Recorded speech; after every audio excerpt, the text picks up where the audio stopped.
Olá pessoal, essa é a aula de introdução ao marketing. Eu espero que ao término dessa aula você seja capaz de entender um pouco sobre a visão do marketing dentro da área de administração de empresas e também relacionar ele à sua própria área de atuação.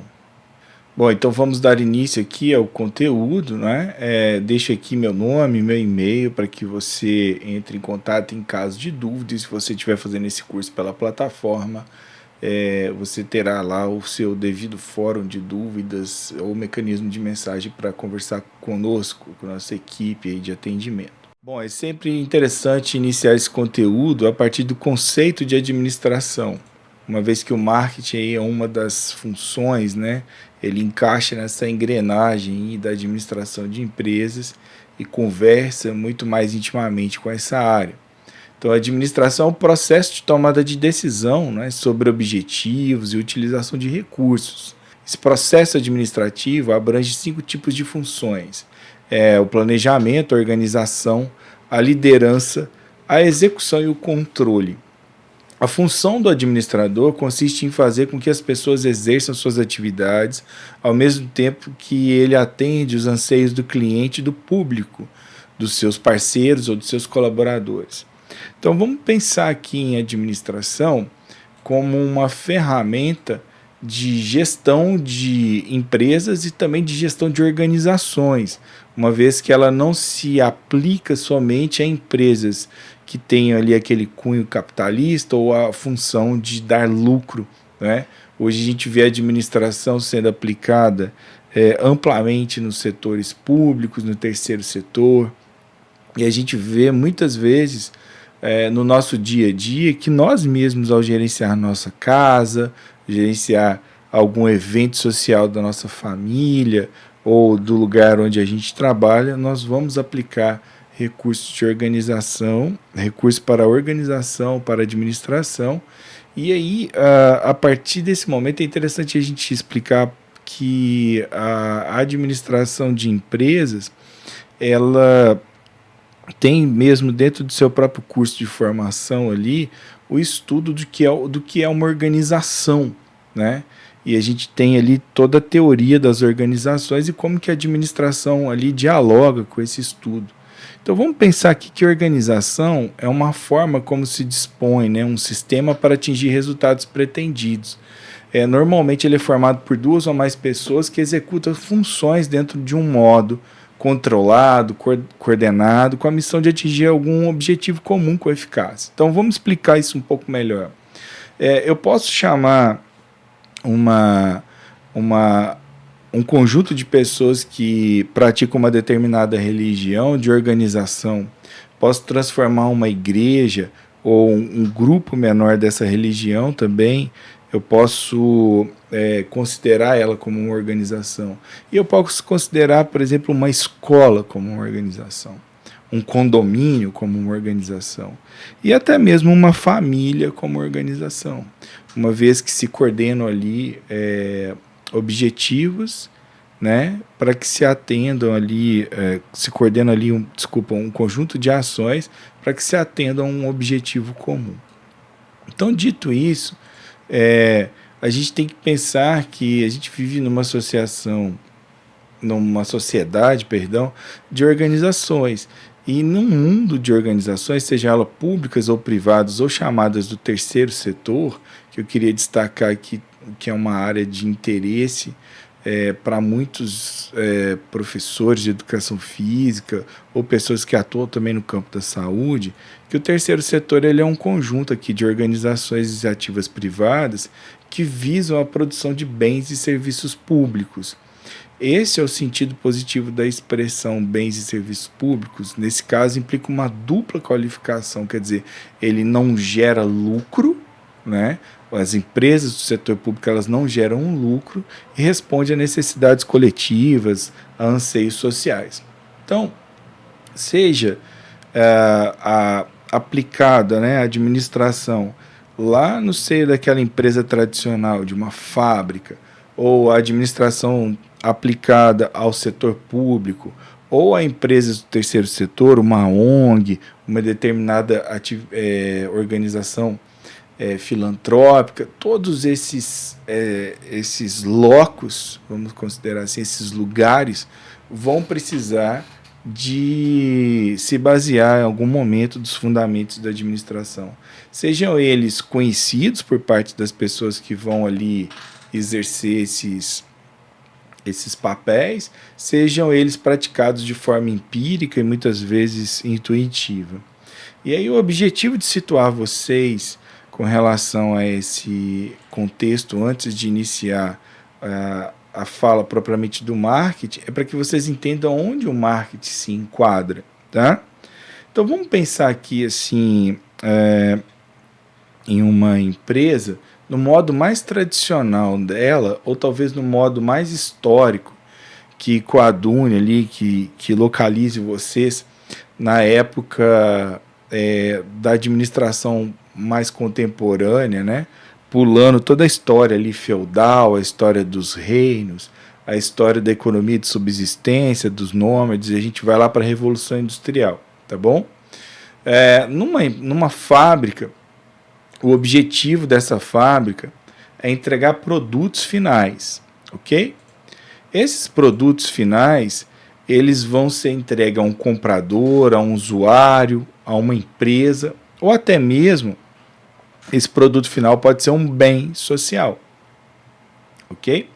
Como assim, professor? Como assim um bem social? Por exemplo, quando eu entrego um parque, e nesse parque eu coloco ali funcionários públicos desenvolvendo ações gratuitas para uma determinada população, quando eu entrego uma praça de esportes, quando eu entrego uma escola, né, isso a gente pode entender como um produto final. Então, seja ele ofertado aí pelo poder público, pela uma ONG, ou seja ele ofertado por uma empresa privada com objetivos aí de obter lucro ou não, ok?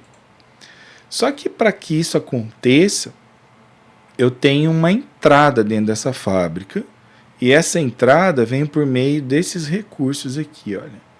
Capital, quer dizer dinheiro. Eu preciso às vezes de equipamentos para transformar essa produção, né, entregar produtos. Então imagine aí que para eu produzir um carro, um telefone, para fabricar um livro didático, eu vou precisar de equipamento, de máquinas. Eu preciso de tecnologias, preciso de pessoas, preciso de estrutura, preciso de informação, preciso de conhecimento e preciso de insumos. Todas essas entradas, inputs, vão gerar esse output aqui, que é o produto final. E o que você espera, né? Que a administração promova o beneficiamento desse conjunto, tá? Então a administração vai gerir recursos, pessoas e processos para entregar lá no, né, depois que tudo ali passa por essa fábrica fictícia aqui, ela vai entregar um produto final. E se, né, logicamente, para que isso tenha subsistência, para que isso seja duradouro, né, para que isso seja uma palavra aí bem da moda recente, sustentável, né, é necessário que quem vai receber todo esse tratamento desses inputs, né, para que eles cheguem como produto final, perceba maior valor nesse produto do que nas partes, ok? Então, assim, o que te leva, né, a numa ocasião especial ou por necessidade do dia a dia buscar uma comida no restaurante, é porque você vai perceber naquele momento maior valor percebido no serviço do restaurante que em você produzir sua própria comida, né? Dependendo da região que a pessoa mora, às vezes até do que ela gerar, né, o alimento ali, porque muitos têm a oportunidade de plantar algumas, né, de cultivar ali alguns temperos, alguma parte do alimento em si. Então, é necessário que no final desse processo se perceba maior valor, ou rotineiramente ou por ocasião. Então, Essa fábrica, mais uma vez, ela vem num sentido figurado, uma vez que essa fábrica pode ser compreendida, igual eu disse aqui, como um restaurante, né? Essa fábrica pode ser compreendida como uma gráfica.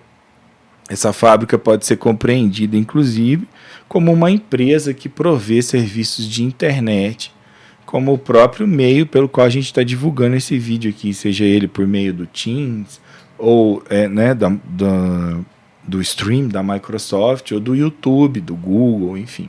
Então são empresas que eu gostaria que vocês entendessem como fábricas.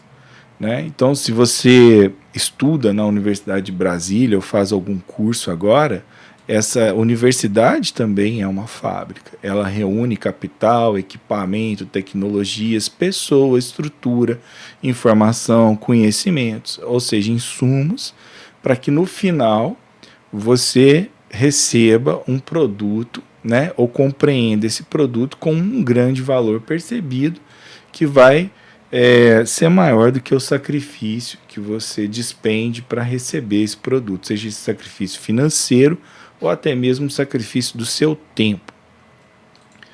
Bom, que beneficiamento uma escola, então, entrega como produto final? Você, professor, que tem estudado aqui conosco, qual beneficiamento uma escola vai produzir? Vamos pensar aqui. Eu vou retornar à imagem anterior. Então, uma escola ela precisa de capital público ou privado? Sim, ela precisa de dinheiro para girar, né? Para pagar suas contas ali, suas despesas fixas. Ela precisa pagar o salário dos professores. Ela precisa de equipamento, né? Lousas, quadras poliesportivas, rede, bola, bastões. Né? Ela precisa de tecnologias para gerir esses alunos, ela precisa de um sistema acadêmico, né? Vocês aqui na UNB que estudam mais diretamente comigo usam o SIGA-A, que é uma tecnologia. Antigamente se usava o SIGRA, que foi ficando ultrapassado. Precisa de pessoas, precisa de uma infraestrutura. É lógico que o negócio de uma escola provavelmente vai ter muita ênfase, né? Natural que ela tenha muita ênfase na informação e no conhecimento, né? Os insumos de uma escola provavelmente sejam as pessoas, o debate, o pensamento, a emancipação do livre pensamento dos seus alunos e assim por diante. É o que se espera, ok? E isso, no fim, a gente tem aquilo que a gente chama de produto final, né? E esse produto final, ele tem que ser percebido com maior valor pelo comprador, pelo usuário, pelo aluno dessa escola. Só que é fácil mensurar isso? É fácil medir o quanto que uma escola tem promovido de modificação na vida de um aluno? Então eu queria chamar vocês para uma reflexão aqui, porque muitas vezes quando eu entrego um produto, quando eu sou uma empresa que vende um produto, deixa eu ver se eu consigo fazer aparecer aqui igual esse telefone celular, esse celular ele é palpável, tangível, você leva ele para casa, você tem reais impressões, não funcionais, se ele é rápido, se ele liga rápido, se ele não trava, se ele conecta bem na internet, se ele troca de tela muito rápido, no meu caso que usa às vezes 2 telas ao mesmo tempo, se ele consegue fazer multitela, e tudo isso são características de um produto final.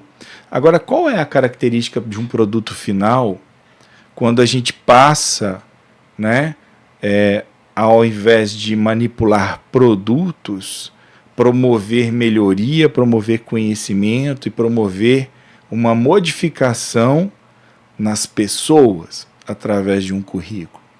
É fácil comunicar que existe um maior valor percebido?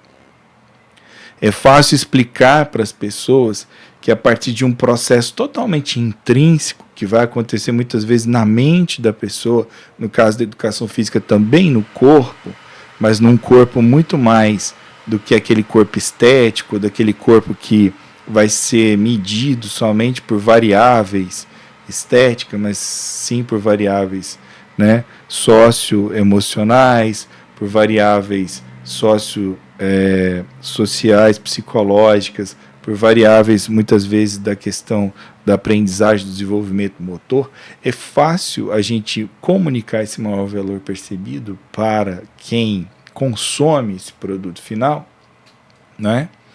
E aí, a depender da escola que você trabalhar, mais uma vez, esse produto final ainda tem um comprador, que muitas vezes é o pai ou o avô, né?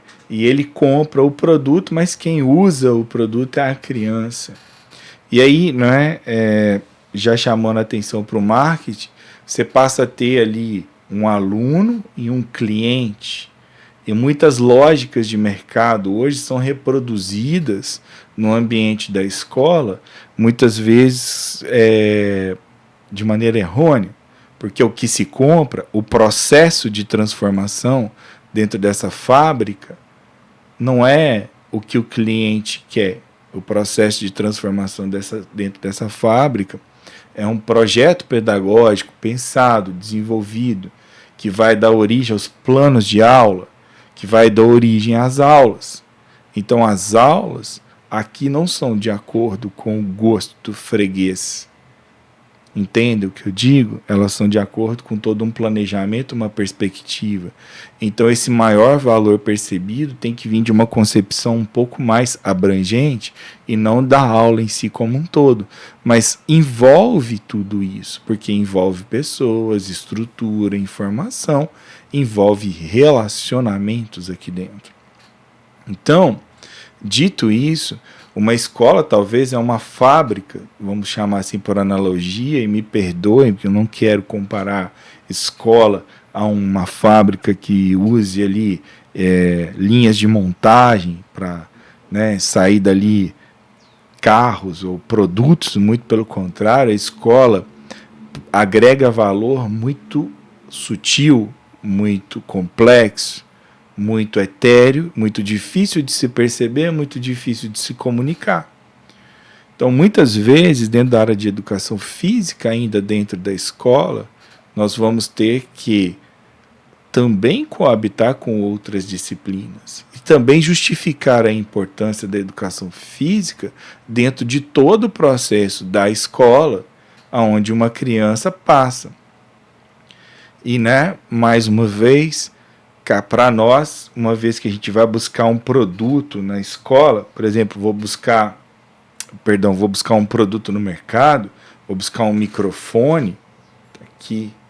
Quando eu busco esse microfone, eu encontro com o vendedor só na hora da compra. Se ele não der problema e durar muito tempo, eu vou voltar nessa loja só para buscar outro produto, porque provavelmente não vou ter necessidade de buscar outro microfone tão cedo. Só que, quando a gente lida com uma fábrica, né, com um lugar de negócio, um lugar de administração, que tem uma natureza tipo a da escola, eu estou lidando com uma entrega de serviços e não de produtos. E esses serviços, né, são muito diferentes da pessoa pegar esse produto, levar para casa e voltar lá talvez para pegar um complemento, igual aqui, ó. Eu tirei a espuminha aqui, que é um pop filter, né? Enfim, não deixa dar aquele som de batida no microfone quando a gente fala P e B. Na escola, se eu fui lá na loja, busquei primeiro o microfone, depois o filtro, eu fui lá 2 vezes. Agora, quantas vezes por semana e quanto tempo o nosso cliente passa em contato com o prestador de serviços da escola, que é o professor?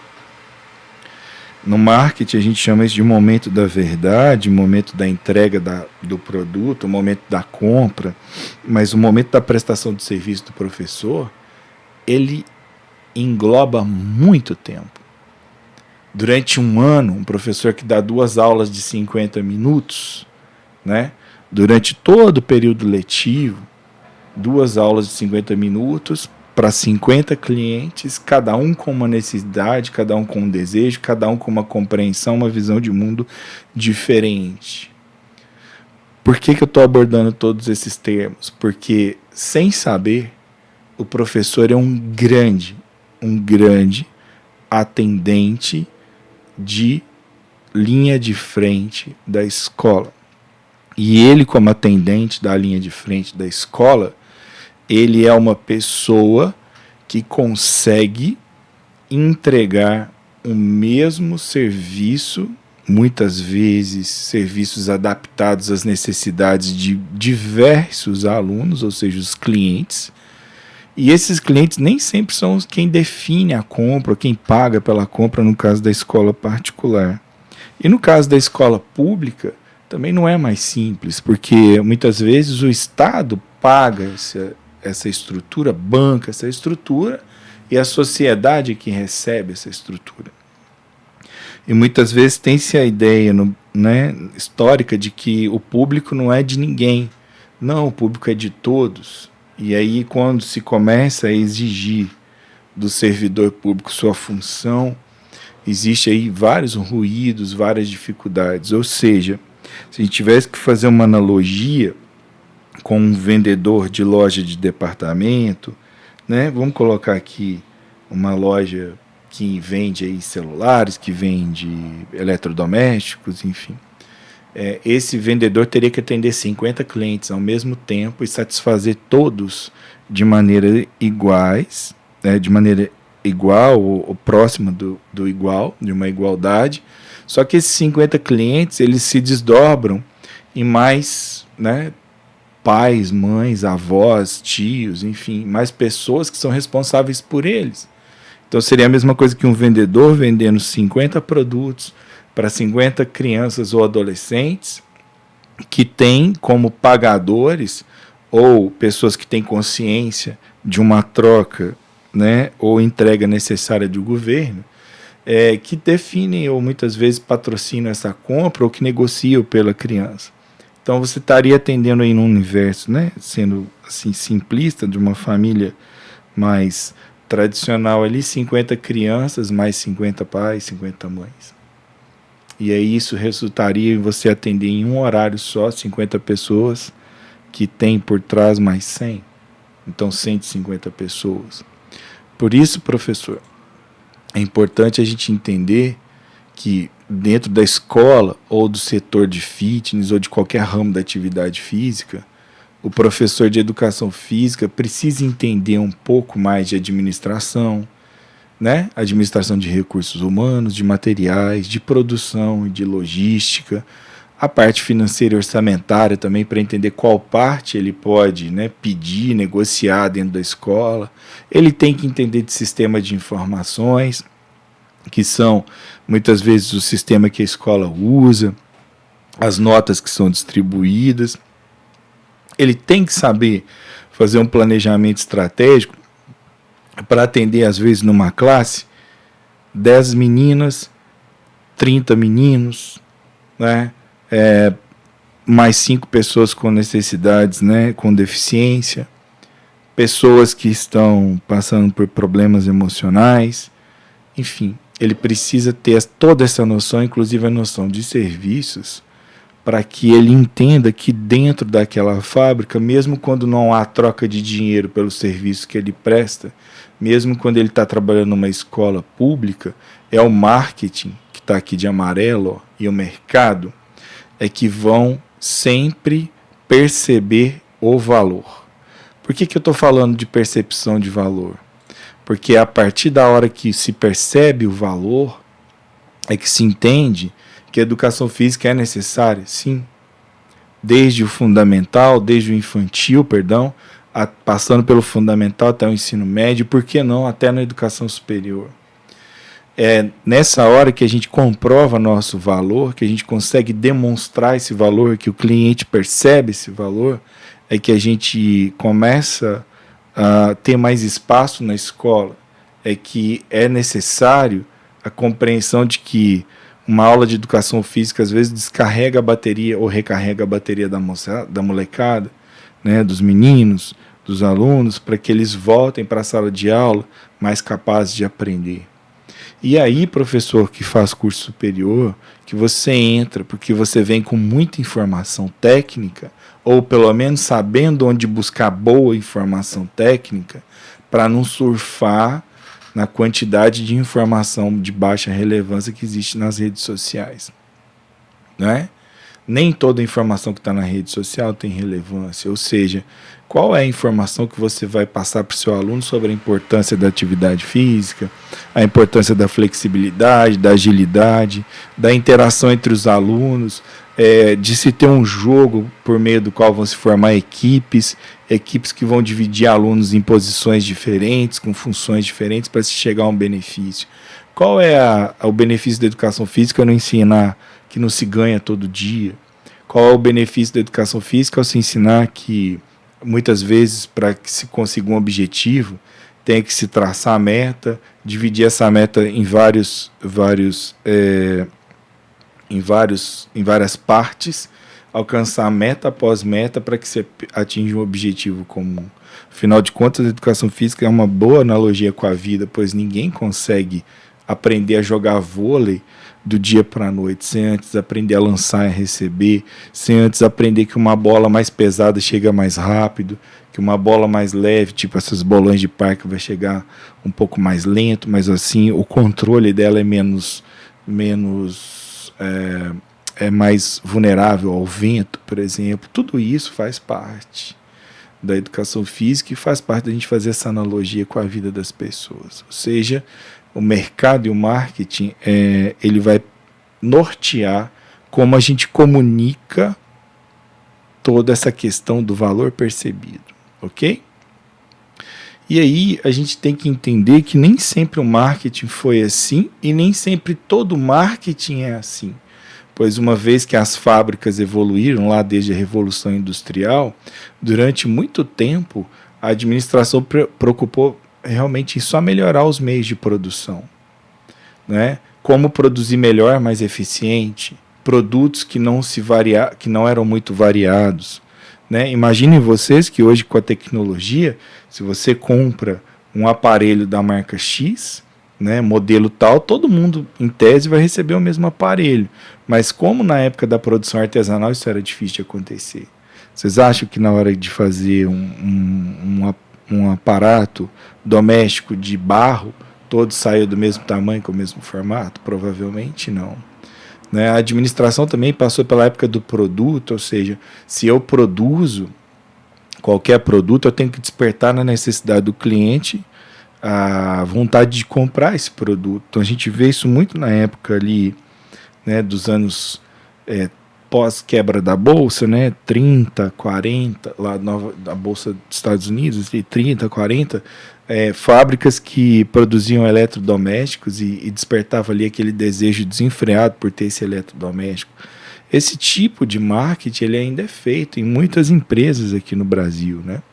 Então, assim, o marketing também é orientado para a venda, que estabelece meta para o vendedor, ele tem que vender, vender, vender. Não pode perder aluno, né, coordenador? Quem trabalha na educação superior sabe como é que é.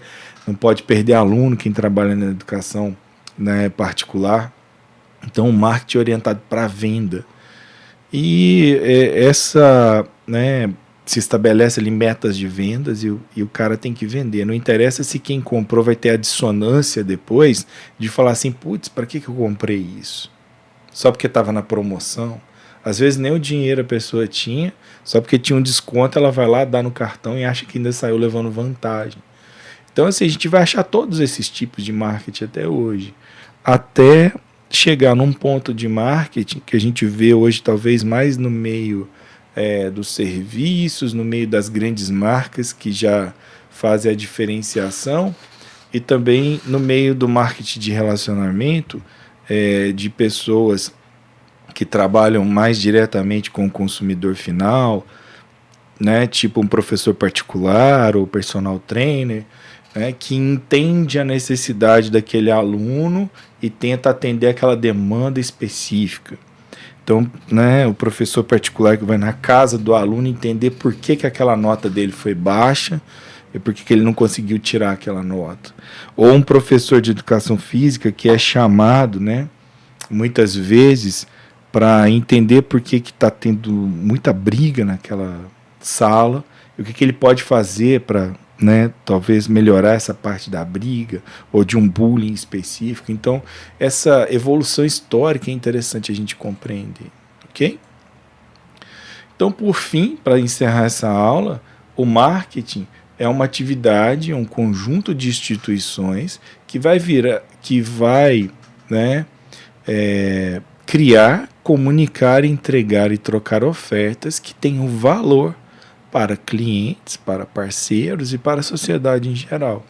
Então, o que eu quero dizer com isso é que no final dessa aula você tem que entender o seguinte, que o marketing é um verdadeiro conjunto, né? Seja ele de instituições, de processos, de pessoas, ou até mesmo de uma ideia subjetiva que transmita valor para quem está participando de alguma troca. Seja ele o cliente final, igual eu expliquei para vocês que na educação física muitas vezes nós temos dois clientes, né? Aquele que compra e o que recebe o produto. Seja ele para parceiros, por exemplo, os outros professores da escola entenderem que a sua função na escola é importante, que a sua função de desenvolvimento de um ser cidadão é importante, e para a sociedade em geral. Então é isso que a gente espera que as pessoas compreendam de marketing. E não muitas vezes relacionar o marketing só a vendas, só a lucro ou só a propaganda. O marketing vai muito além disso, a gente vai ver ao longo das aulas dessa disciplina. Tá? Eu espero ter conseguido contextualizar o marketing dentro da administração e explicar para vocês como que o marketing integra, né, todo o processo de criação mesmo de valores, de troca, para que as pessoas percebam maior valor. Eu espero que vocês valorizem esse conteúdo dentro da formação de vocês, seja seu objetivo ser um professor de escola pública ou de escola particular, o marketing vai ser muito importante em qualquer uma delas, tá? Porque hoje as pessoas têm muito mais consciência de serem boas consumidoras, né? Ou às vezes até más consumidoras, mas elas têm consciência de seu papel como consumidor e eles sabem exigir muitas vezes aquilo que lhe é devido enquanto uma pessoa que integra a sociedade ou uma pessoa que paga por algum serviço. E seja você, né, um diretor de escola ou um professor que está ali na ponta, né? A gente chama frontline employee, né? Ou o colaborador da linha de frente. O professor é um grande exemplo disso, como eu disse nessa aula. Eu espero que vocês consigam compreender que o marketing vai ser importante, sim, para você em todos os momentos. Não aquele mau marketing de se empurrar ali produtos que a pessoa nem quer comprar, que ela vai se sentir enganada, ludibriada, mas aquele marketing que é capaz de gerar reconhecimento do valor, seja seu dentro da escola, seja seu entregando aulas de qualidade para o seu aluno, seja seu dentro da sociedade e seja seu também como um empreendedor a partir de todo o conhecimento que você vai adquirir, né, ao se formar num curso superior, ok? A gente se vê nas próximas aulas que vão tratar um pouco mais dos objetivos e do escopo do marketing e também de conceitos fundamentais para que essa disciplina se desenvolva, ok? Eu vejo vocês lá, até breve.